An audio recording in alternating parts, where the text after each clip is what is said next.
so All good right. to see you. Yeah, you It's been too. a long time. It has been a long should time. we Yeah, just- you look the same. Yeah. This whole podcast is sort of about that. We'll discuss. We'll get into it. Kenji López-Alt, welcome to Like Me. Thanks for having me on. It's been, I don't know, many years. Yeah, we went to high school together and then college, neighboring colleges. So Yes. for context, I did in fact know you before you were, this tremendously influential food personality and New York Times bestselling author of The Food Lab. But I actually discovered your work around 2009 via those Serious Eats articles that went viral on like In-N-Out burgers and eggs.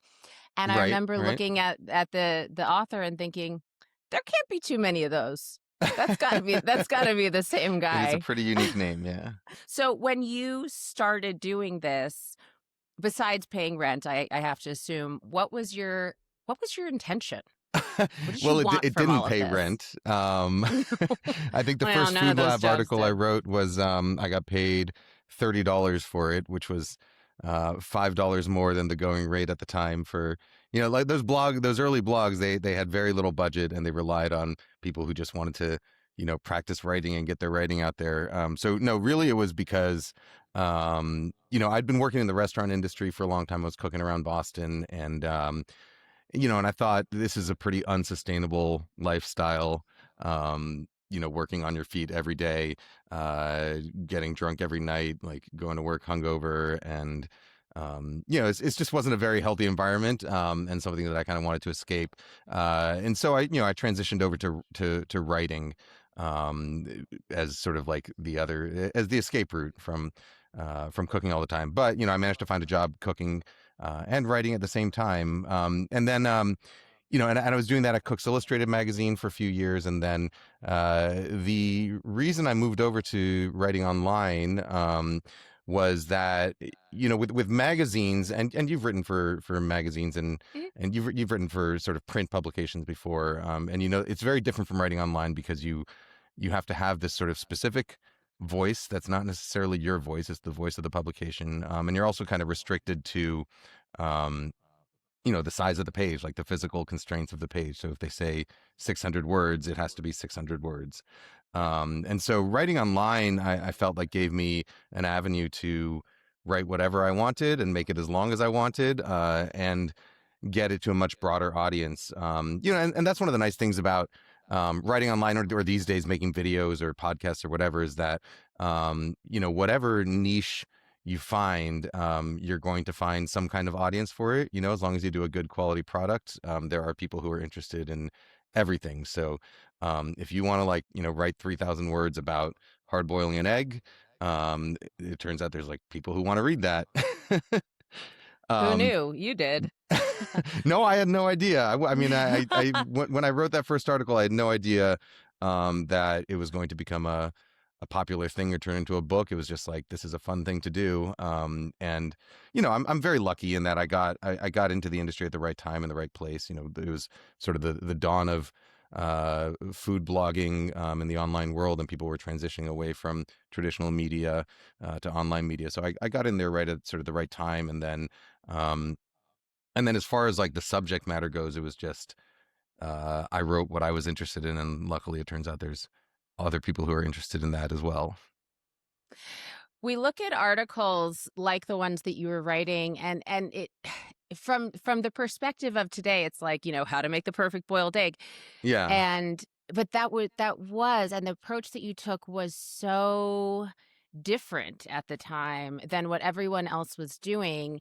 And I wonder, how much of that do you feel like was that you had this very non-elitist, very it really wasn't like the other food bloggers that we were reading at the time? And do you think that the personality that you put into it made a difference, or did that come later?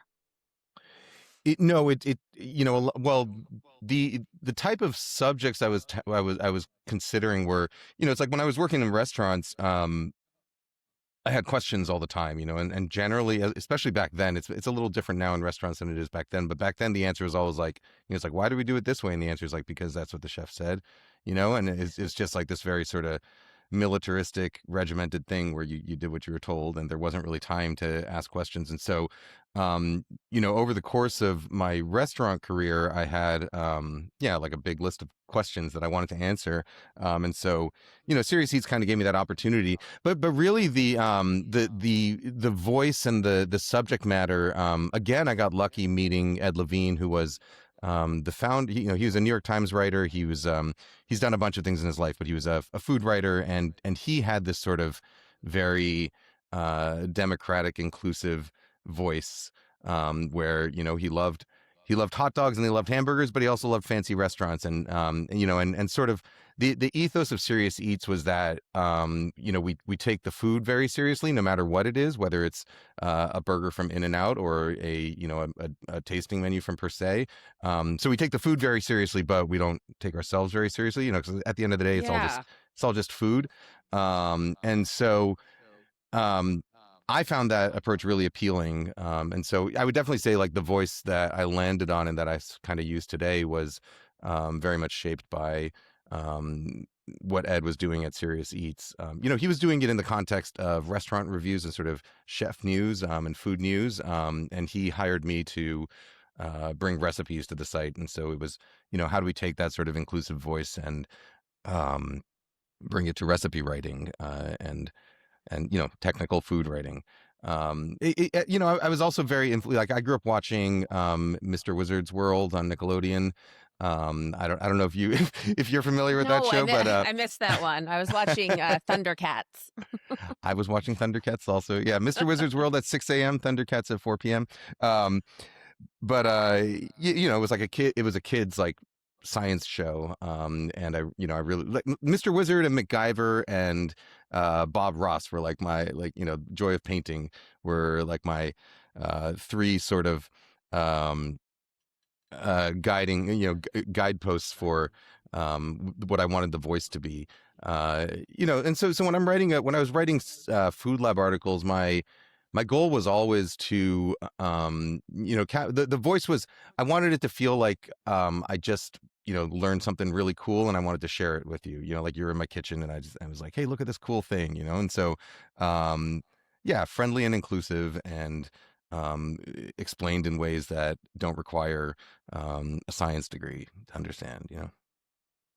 I think a part of why I personally responded to that those earliest iterations of your work and what you still do, when I first started blogging, I was like, I want to put up recipes because not Hmm. because I'm a chef, but because it's fun and I have this like good marinara sauce recipe.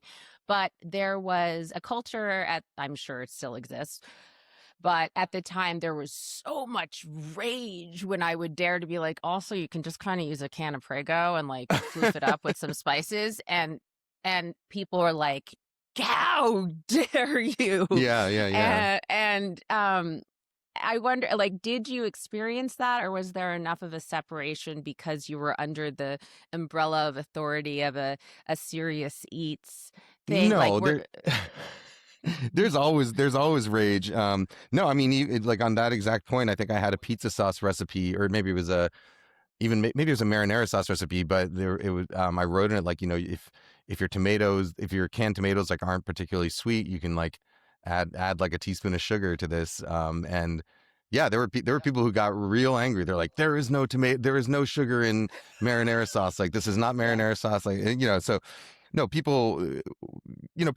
use the comment section as an outlet, and it's virtually always, I would even say 100% always, more a reflection of them and them needing to get something out rather Oh than yeah. on you and the writing, Oh which yeah. is And a sometimes difficult it's thing to very funny. remember.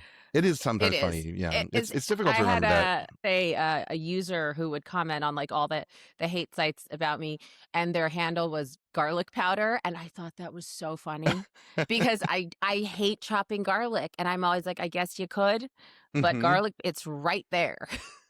Yeah, And I it mean, does. I use garlic powder. Yeah, I don't use it in Oh, place of fresh yay. garlic, but I do use garlic powder. Well, hence your career versus mine. But when you did the food lab, I feel like that sort of there's that mass media kind of stamp of credibility and legitimacy Hmm. where opinion starts turning into canon, right? Kind no. So, I mean, Yeah. did you feel like it went from, "Hey, here are my opinions," to, like, now I have more pressure on me to get it right, or can I Well, still experiment? I mean, experiment.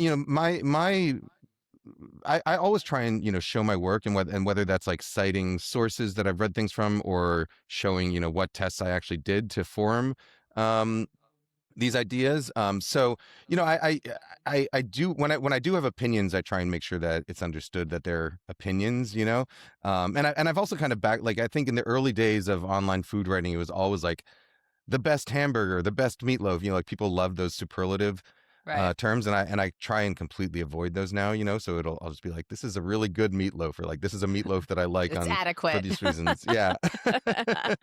Lower um, lower the expectations, everybody. well, it's also like that. You can't. I found after my first book came out, and did really well, and became sort of this, um, for a lot of home cooks, it became like their manual, and where, if they had a question, or if they were having an argument with someone about something, which people do online a lot, they would say, "Well, Kenji said this, and so therefore you're wrong." And I kind of really hated that, that it sort of Yeah. became this weaponized thing, and so. Um, my children's book, Every Night is Pizza Night, was actually like sort of a response to that, where the whole book is about the concept of best, what is best, and really how it's contextual, and best is based on how you're feeling at the moment, or your family, or your history, or your culture, or things that you experience, and so there can be many bests for many different situations, and it's all contextual, and that's sort of what the message of the children's book is. It's about a girl who thinks pizza is the best food in the world, and then she goes and tries other foods and doesn't understand how people can't see that pizza is the best, and then kind of gets it at the end. But that was really sort of like in response to these people who were taking, when I said, "Oh, this is the best way to cook a steak," or whatever, and saying, Kenji said this, therefore every other method is wrong. And it's like, that's not really what that's not really what I meant, and certainly not how I meant for that information to be used. Um, because yeah, I mean, everything is contextual, and especially, like, once you have kids, and life gets sort of faster and more complicated, and you have a whole different set of priorities. Yeah, there's different, like, suddenly, like, there's a whole different things of what makes best, because now you don't have 2 hours to make a meal, you have half an hour, and you might have a picky eater, you might you're kind of working within the constraints of what life throws at you at that point. And so you have to kind of just really reconsider what all those words mean. Who are some chefs that you look to that you feel like embody that ethos? Because there are so many, as we know, who are like, must follow these hard and strict lines. And if you do this, it's the most horrifying thing in the world. But I mean, Anthony Bourdain would be the obvious, you Right. like what you like. But are there people who sort of shape that ethos? I, Or I love, like, Samin Nosrat's, Salt, Fat, Acid, Heat. Like, I think she has a really, she has a sort of really empowering voice, like something that makes you feel like you can go and do it. And also a very sort of, gentle voice, where it's like, you don't have to do it this way, you can do it this way. Here's like a delicious way to get to an end result. But you don't, you kind of work with what you got. I tend to gravitate towards people who have that sort of mentality. I like it when cooks make home cooks feel like they can do something, instead of, like, it's like you look at a Thomas Keller book, and it's like, what am I supposed to do with this? It's like, I'm not look gonna at the I'm not gonna blanch pictures. feel. Yeah, look at the pictures. It's sort of aspirational. It's like, you look at it, and maybe you're gonna make it, but even if you follow the instructions perfectly, you're not going to get the same results, because you don't have, years of Michelin star restaurant experience, or like a sous chef breathing down the back of your neck while you're clarifying your stock. So yeah, I like a kinder, more empowering approach to cookbook writing and instruction. Well, what I like about I mean, what my daughter is an aspiring chef, and she's How old 11 is she now? and 11. Okay. 11. Hmm. And we have the food lab on our coffee table. It's our coffee table book, Oh, cool. and we go through it a lot. And what I find really lovely about it is that you can get into the you can get as dorky as you want to get with Right. like the how to, but there's also you can just dip in and out. And I find it very exciting that way. Like it feels to me like a book I'll sit down with and read Hmm. and also uses reference. Yeah. Well, I'm glad to hear that. The goal of that book. So that book has some pretty complicated recipes and things that seem like they're very prescriptive, like you have to follow these instructions. Like there's like, I don't know, a chili with like whatever 37, 40 ingredients in it or something.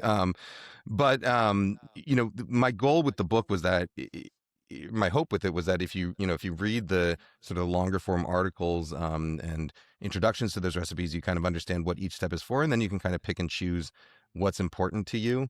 So that the goal was really to try and help people not have to follow recipes as much. And that's an approach I take now, sort of with my videos, where I'm generally just cooking at home, and it's usually something I'm going to feed my kids. And I'm not following a recipe. I might say, like this is roughly based on a recipe from the Food Lab or from Serious Eats or whatever. But these are the changes I'm making because I have this in my fridge right now, or like I don't have 2 hours, I only have half an hour. And so, the goal with those videos is to kind of show people how once you sort of internalize those techniques and those lessons, that you can then improvise more easily. It's like if you're like you're a musician, and you practice your scales and you practice your jazz riffs or whatever, and you get them in your fingers. Once they're in your fingers and they're sort of second nature to you, then you can play any kind of music, or you can improvise over anything.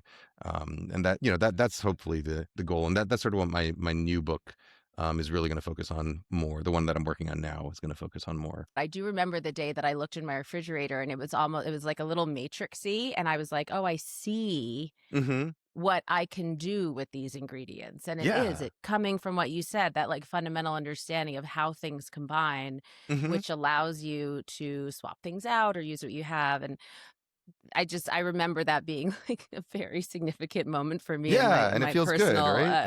chefdom. Did publishing the book change? It must have been a huge jump in visibility.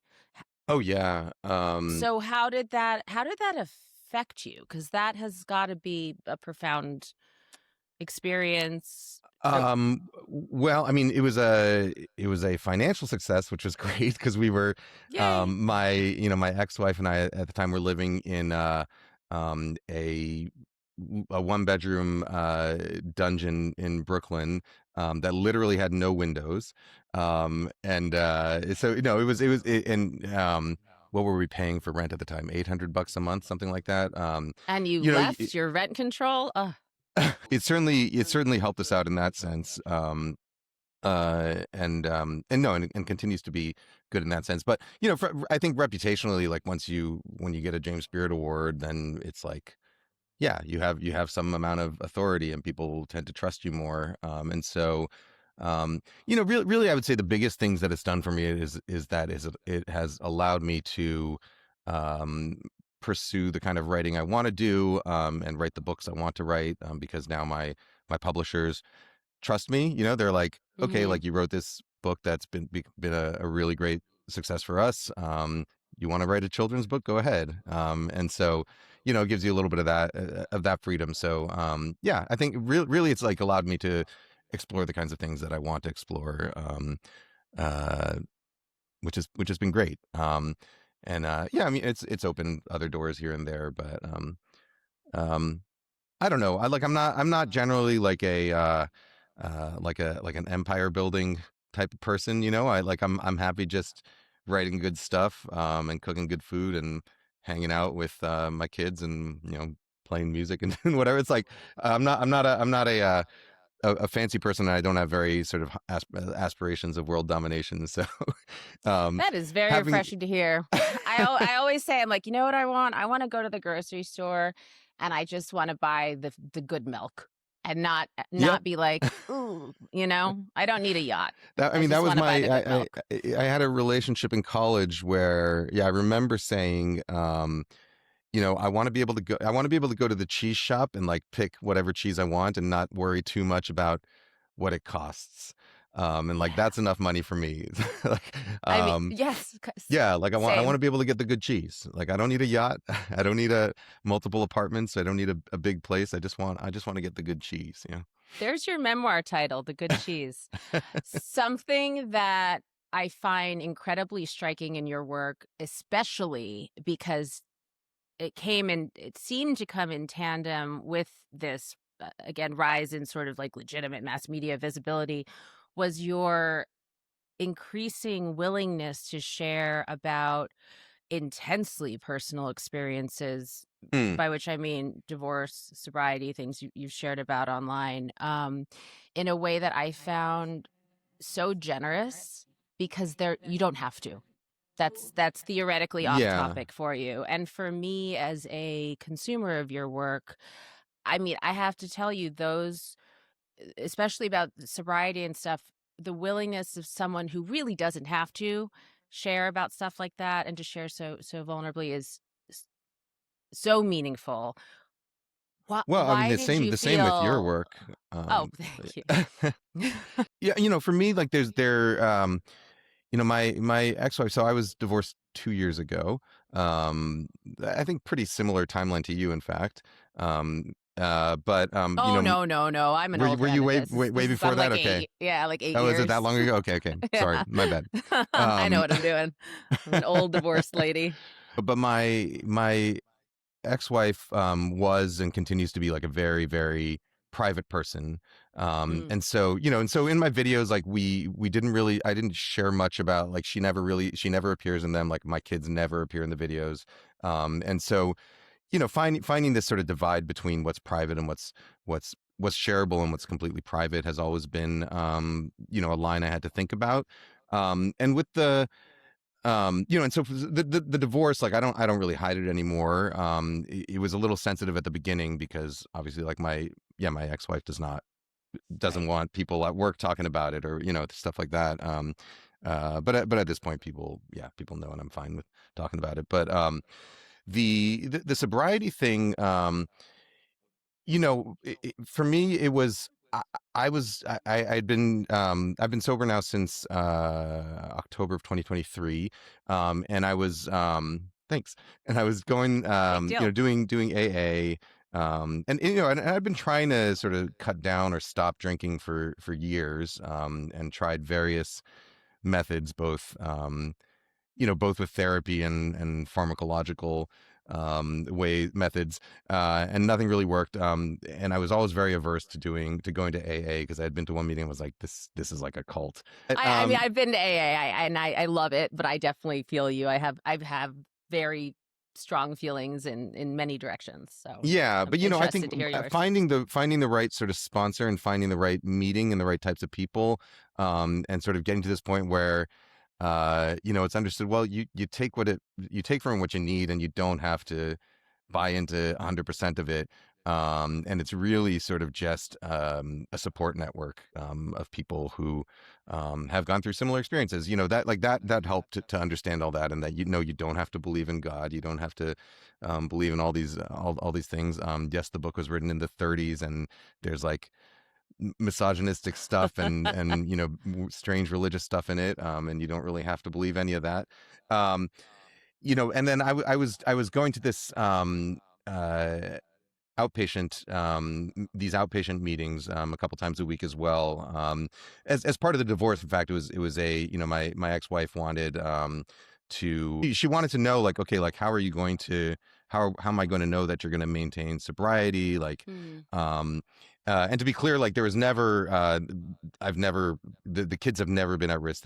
That's never really been an issue. But so I said, well, I can go to this outpatient thing, and then they do like random testing and blah blah blah, and so you'll have some kind of at least guarantee for the period of that program. And it turned out to be a great program, really supportive and thoughtful people. And at some point towards the end of that program, yeah, we had to write a thing, essentially what was called a breakup letter with alcohol. And mine was very long. But my case manager there said, you've got this like, it's kind of against AA. Some people will say that like AA, like the anonymity part comes from like not exposing other people in it. Some people say like your own personal anonymity in the group is also essential. There's mixed feelings in that, but he's like, I'm not sure it's like 100% kosher with AA, but like you've got this big platform. And it might help a lot of people to hear this. It's up to you. But if you want to read this, like you got my blessing, and I think it's a good idea. So yeah, so I did. And it's been great, because, um, yeah, I've gotten many messages from people who've said, they were having their own struggles, and they, hearing um, someone speak about it, has helped them and has sort of gotten them, on a better path. No, I mean, I feel great about that. And I think that's, um, I'm glad I did it. It uh, certainly, certainly like rubs some people the wrong way, and it also like brings out, there's always people online. There's always trolls, and again, I think these are people who are really just projecting their own issues onto you. But there are people who are going to be like, oh yeah, like Kenji was an abusive drunk, or like no wonder Oh, his for wife left sure. him, blah blah. Weaponize it. Like they'll just make up whatever narrative they want, Yeah. and those are the ones that are easy to ignore. It's like Yeah. the troll comments that are like so far from the truth are like they're just funny to read sometimes. The things that get you more are the ones that you're actually like a little bit insecure about, the ones that they're like, oh, that hit a little bit close to home, like why am I feeling this way? um Yeah. and those are the ones that you take to therapy instead of responding to. Yeah, sobriety to me feels like one of those last frontiers that for me personally with I mean I share about freaking everything Hmm. online, but that's something that like mental health, postpartum depression, like all of Yeah. those things were scary to share about and now they're sort of normalized. Hmm. Like you're allowed to Hmm. say I take medication in a way even 7 years ago my agents were like please don't say that publicly Yeah. and I was like eh. But so seeing you and some other influencers that in various verticals talking about that is so huge that I mean, but at the same time, there's like how available can you make yourself? Because people also do, like you said, they weaponize anything you say. They're like, ooh, that's going to be a vulnerability. I'm going to take that and weaponize Right. it. So, how do you keep that line of being transparent, but not available 100%, especially when people want to kind of put their own divorce stories on you or their own sobriety stories on you? Yeah, I mean that's a difficult one, but I mean I really think it's just always remembering that, like, what your truth is, and yeah, and I mean, and again, that like when people do that, it's them, it's 100% them that want to project this onto you, and and so you just have to remember like what to be true, and stick with it. The sobriety thing, the other element that was really made me want to share was that, the reason I finally went to AA was actually because of two other chefs. So Andrew Zimmern, who obviously like extremely famous chef, but he's been sober now for 40 something years, and he's very open about it. He is? Um, He does that stuff oh sober? yeah. Oh yeah. Who knew? Yeah, he had a very difficult early life, but he's been, and actually, he went to Dalton also, but a long time ago. But he has been open about his sobriety, and I was actually at Aspen Food and Wine. Must have been like 3 or 4 years ago now. And I was hanging out with him there, and I remember we were about to go fishing, like fly fishing, and it was like 5 or 6 in the morning, and a man came down the street just really drunk, asking for money, and Andrew asked him, looks like, what do you need the money for? He's like, because I want to go, like, I need to go get drunk. And so Andrew like actually went and like sat with this guy, listened to him, talked with him for like half an hour, and talked a little bit about his own sobriety. And it was just like such a like, wow, like he actually he actually gives a shit. You know, he cares about other Mhm. people, and this is like an important thing for him. And you know, AA worked for him. Like maybe it'll work for me. Um, and you know, and sort of seeing that side of the program, that reaching out and you know, which is I think the most important work in the program is talking to other 1000%. people. Yeah. And then the other one was this chef Devin Rajkumar, who's he's he's also sober, and he put out a video about his own sobriety. And so yeah, I saw that and I was like, okay, like maybe I should try reaching out to him. And we didn't know each other, but I messaged him on Instagram, and he called me on the phone, and talked to me about his own sobriety and what issues he had, and what worked for him. And so, seeing that, like, okay, like these two people who definitely don't have to spend their time um worrying about someone else's problems, went ahead and still spent that time to do it. And that, for me, that was really inspiring, and set me on my own path of sobriety. And then also, has made me feel like it's sort of my responsibility to also um, share what's going on, in case it can help other people. I think that the acts of service element of AA is for me just so powerful. Hmm. And I've done a whole bunch of different.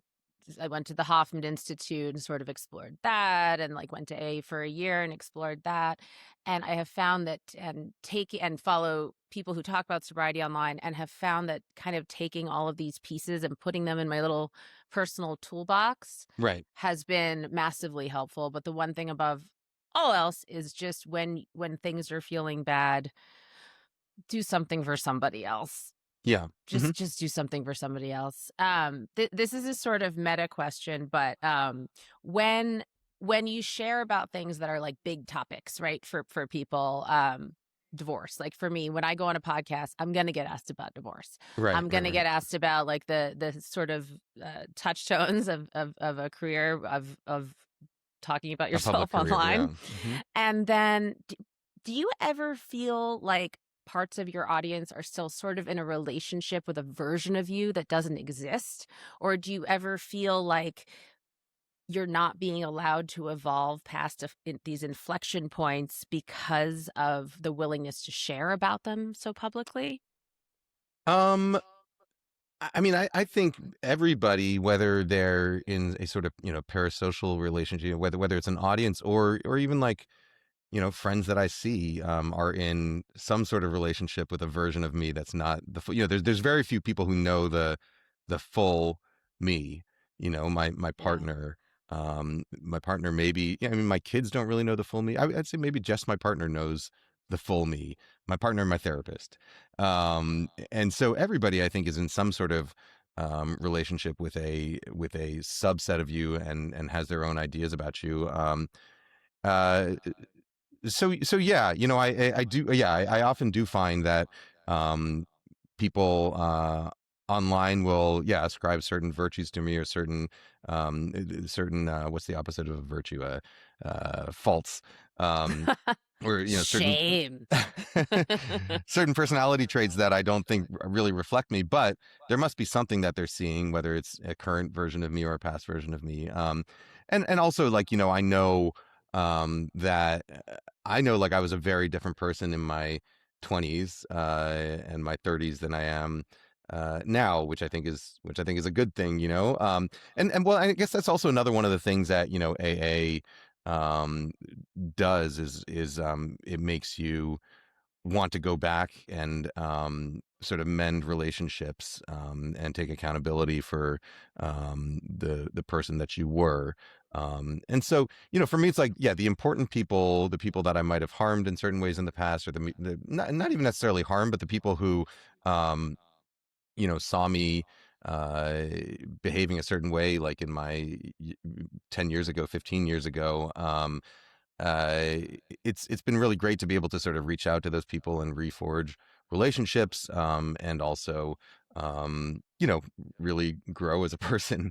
But I think everything, especially when you have a sort of semi-public life, everything has to be your motives for doing things have to really be personal, and they have to be about growth, and because I think it's very easy to fall into, especially on social media, like it's very easy to fall into a trap of just sort of projecting a personality that you want people to believe you are, and that's a thing that happened to me, like when, like on Twitter, like one of the reasons I quit Twitter is because it just sucks you into doing that. It's like you don't really have, there's not much room for nuance, and so it really sort of, it causes you to take like what you want people to see and put it in as few words as possible and get it out there. When in reality, like people are way more complex, and people can change. Like people aren't like the 140 characters that they wrote Yeah. 15 years Yeah. ago. Um, but those things stick with you, and so it takes um, a lot of doing to convince people that you're not that person anymore. And then also just a lot of like, what, it doesn't really matter what people think of me. Like I know who I am. I know, and I can prove that to myself and to the people who matter by acting that way every day, and continuing to try and grow. And if Yeah. people don't want to see that, then that's fine. Yeah, I mean, like, look at Kevin. Ask Kevin Hart about things coming back to haunt you. Remember, he got Hmm. canceled from the Oh, I Oscar. thought you were going to Whatever. say ask Kevin Hart about growing. Oh, God bless. Yeah, one of the great joys in my life is actually getting called on things that I had said previously, and I'm like, oh Hmm. yeah, and I think about it differently now. I don't know what to tell you. Like, Yeah. I changed, and that is great. So it's not a gotcha. It's like it's an evolution. Yeah. Do I you mean, people should ever be encouraged to to change, right? Like it's What yeah. one would think part of the reason that I'm doing this project is because I felt like after so many years of like blah, blah, blah, just vulnerability, I was like, this is unsustainable. I can't do this. Like Hmm. I just can't sort of share anymore because it was keeping me stuck in this previous iteration. Hmm. Like, and as I was getting older and changing, and I don't want to, my kids don't want to be talked about online. I used to, Right. Right. Right. and do you feel your relationship with your, visible self changing? It seems to me that it's been in a more sharing towards sharing, or is it something you Um, think about, like how you're approaching that, or are you just doing what feels natural? I mean, I generally do what feels natural and what I think is going to sort of help other people. So no, I certainly don't share everything about my life. I still keep my relationship with my kids very private. They still don't appear. So I'll mention like, oh, like, Wombat doesn't like spicy food, but that's about sort of the extent of it. I guess I do share quite a bit, but it is still sort of very selective what I um It's selective, but it's authentic. I mean, I think I know what you're saying because I don't in this iteration where I'm coming back to sharing, it is when I'm sharing, I really mean it. I really mean what I'm saying. I'm not right. afraid to say almost anything because I know myself better now at this age. And I Yeah. know that if I say something and then change my mind, I can say, well, I changed my mind. Um, and it Yeah. I, feels I would less say like the performative than it used to, I exactly, guess. exactly. Yeah, I think like, if you looked at stuff I was doing like online 10 or 15 years ago, it was more insecure, it was more cocky, it was more perform, and like cockiness is like a response to insecurity, I think.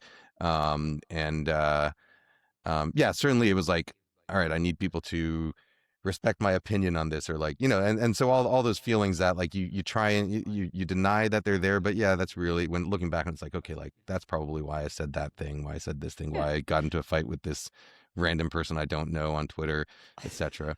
And It's so also imposter syndrome. Like you're at the for beginning of your sure, career, you got to fake it until you make it, but you don't really know what you're talking about. for sure, for sure. And then at a certain point, hopefully you're like, actually, I do. Yeah, I have a or James Beard actually, it Award, doesn't it doesn't it doesn't matter that or it like doesn't it's matter. fine, it's fine to not know things. Um, so yeah, so I guess, yeah, what I share now is certainly I think a more level and authentic version of myself.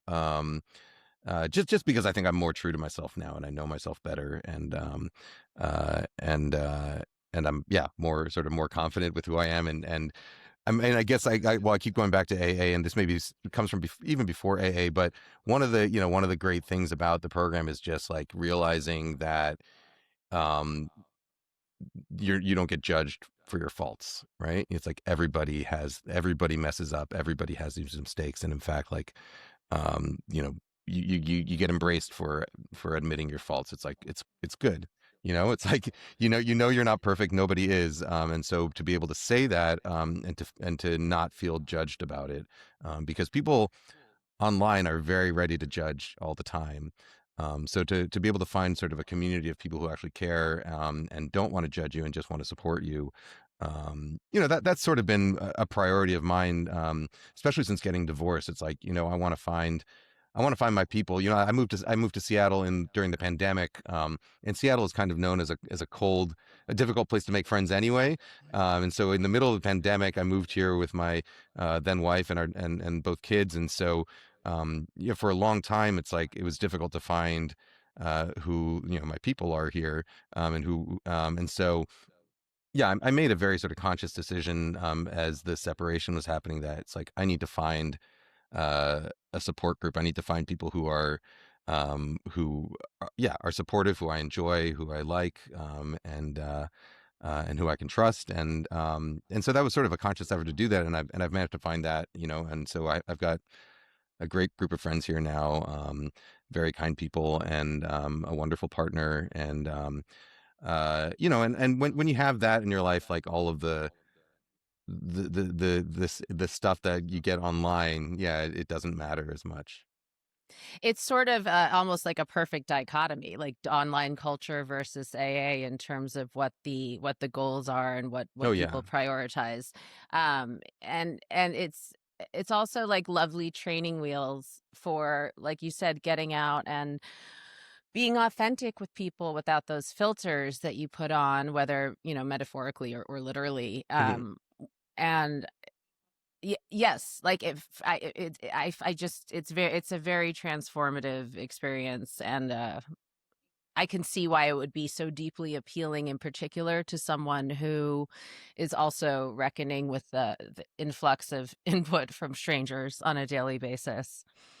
Yeah, Um, I mean, I would say for at least a decade, the vast majority of my interpersonal interactions were with strangers online. It's like I read far more comments from Same. people than people gave me in real life.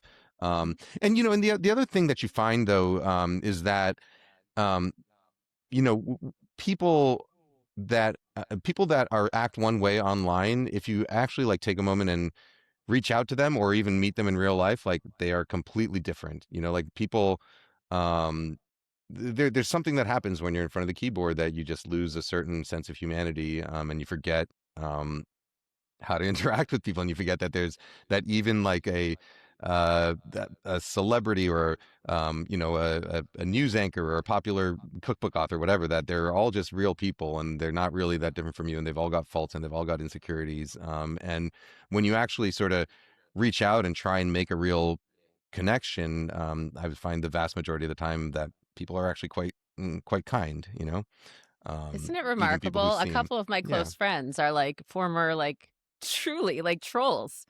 Hmm. Like, Hmm. who the co-author of several of my books. Our relationship started because she was a troll, and she was like, "Bah, bah," and I was like, "Hey, what's up?" And then we Yeah. became friends, and then we wrote books together. It's Same with me. Yeah.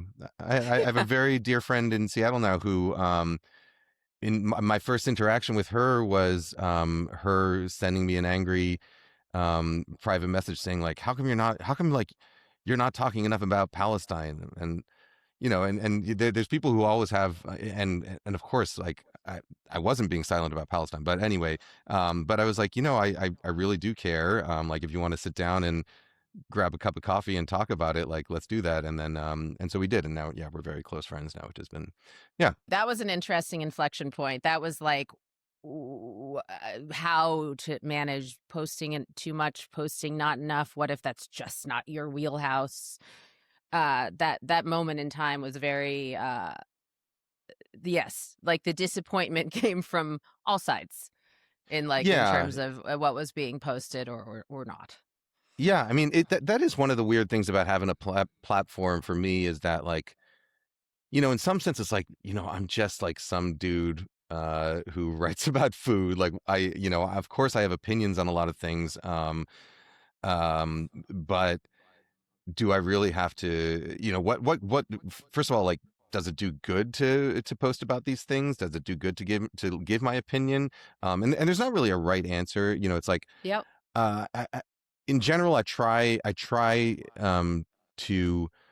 if there's something I'm really passionate about, I try and lead with action as opposed to just words on a page. Like I'll organize a fundraiser, or I'll promote an event that's going to help, or I'll try and incentivize people to write to their senator. Things that actually might make a difference. But the whole idea that like every single person with a platform has to post an opinion on every single major issue.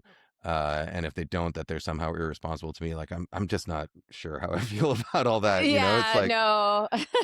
I kind of opt out of that one. I'm like, there are just other platforms with people who are much better spoken than me on certain topics. Like, here they are. Please go listen to these hmm people who know what they're talking about, because some things we just don't need Jordan Reed's opinion on. We just don't. A lot of things, in fact. Kenji, what are you up to these days? What's coming up next for you? And where can people find you? I mean, you're everywhere, but where do you want people to find you? Well, I'm working on a new cookbook, but it's going to be a little while. Yeah, the best The place good to find me, cheese. the good cheese. KenjiLópezAlt.com, or I'm Kenji López-Alt on Instagram.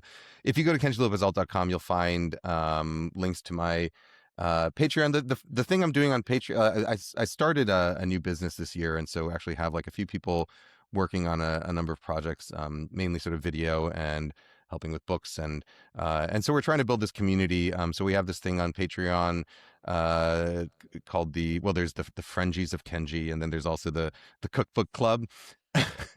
And the Cookbook Club, if you're a member of that, it's for people who sort of want to help shape this new book. And so, part of the concept of the new book is that if you learn a specific sort of core technique, like a process for a recipe, that once you've learned how to, for example, pan-sear a chicken breast, and then marinate a chicken breast, pan-sear it, and then use the fond in the pan as like as the base for like some like a stock to then cook grains in there, and like you got a whole meal there, right? That's not just a recipe; it's actually sort of like a blueprint for a whole bunch of different recipes.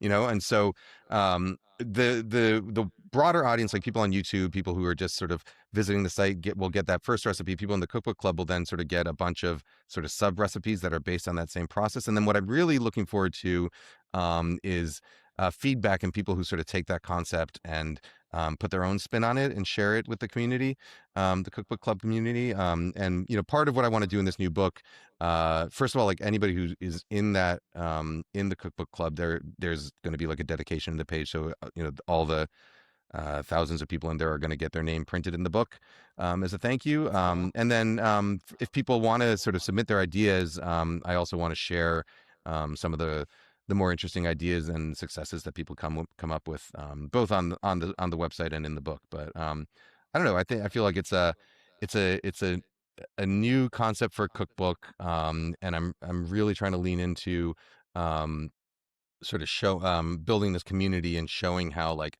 learning to cook this way can bring you really sort of make you feel empowered in the kitchen and bring you real success, and like the success to real just sort of everyday cooks. So that, yeah, that's what I'm doing. I've got a few sort of product collaborations I've also been doing recently. So Oh, I have a wok that just came out, and a thank set of you. what's I that? want to know what wok you use. Oh, I'll send it Okay, to you. good. Yeah, I need the Kenji I'll send approved you wok. one. Yeah, I've been working with Our Place, which is a company out of LA, Yep, who, big fan. yeah, they make really cool stuff, and they've got really smart people in the team. So we've been working on some sort of new technology and building some cool tools. And I've also got a new knife out, and I've got some packaged goods that are coming out soon, hopefully. So yeah, a bunch of projects this year. But mainly just mainly just chilling with my kids and trying to take it easy, which is why hiring people and getting people to help you uh, is good. It's something I avoided for years and years, and finally this year is like, I should hire some help, and it's been wonderful to find people that complement your skill set and make life easier. It's so hard though, giving up your when it's all built on your voice and you and you and you. It's but work smarter, not harder, right? Yeah, yeah, yeah, and Yeah. learn to trust other people is the is the That big too. one for me. Well, I look forward to becoming a friendgy of Kenji. So look You look already out for are. my Patreon subscription coming at you soon. This has been such a pleasure. I'm gonna have to get up to Seattle one of these days and take a little cooking lesson. Yeah, That would yeah, be please exciting.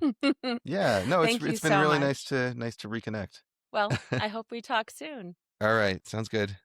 Thank you.